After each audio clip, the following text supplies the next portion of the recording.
L'état général de santé de Maxime était très bon. Il avait juste un talon d'Achille au niveau des allergies concernant la cacahuète. Depuis qu'il y avait les nouvelles mises en place avec le pass sanitaire, ça contraignait énormément sa vie pour la vie courante, c'est-à-dire aller boire un café, aller au resto avec les copains, sortir à la discothèque, enfin les choses qu'on fait à son âge. Je lui ai bien spécifié de bien mentionner au docteur dans le centre de vaccination qu'il faisait des œdèmes de Quink liés à la cacahuète et il faisait des œdèmes de Quink massifs. Et alors il s'est fait vacciner le 26 juillet à 14h avec le vaccin Pfizer, en ciblant bien qu'il avait des allergies à la cacahuète, qui déclenchait des œdèmes de Quink et qu'il avait des allergies aussi à des médicaments inconnus. Donc ça a été bien précisé et je vous avoue que je pensais secrètement qu'il ne serait pas vacciné. Chose qui n'a pas été faite puisqu'il a été vacciné sans plus de commentaires en disant simplement que dans le vaccin il n'y avait pas de cacahuète. Notre fille nous a appelé en disant venez vite, Maxime fait un œdème. Donc quand on est arrivé à la maison au bout d'une minute, parce qu'on mangeait juste en bas de la maison, on l'a retrouvé, il était très rouge, il manquait d'oxygène, mais il avait aucun gonflement externe. Et les secours sont arrivés très très rapidement. Déjà je peux pas dire que c'est des effets secondaires liés à la vaccination, je peux juste dire ce que nous avons observé dans le déroulement de sa journée. Donc il s'est fait vacciner à 14h, il a aucun signe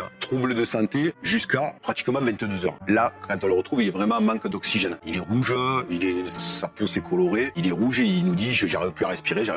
Et puis dès qu'ils ont commencé à le soigner, plus ils l'ont soigné, plus ça l'a mené vers la mort. Donc la réaction de l'organisme a été complètement contraire aux soins qui sont prodigués pour un œdème et qui sont des protocoles qui sont établis depuis très longtemps.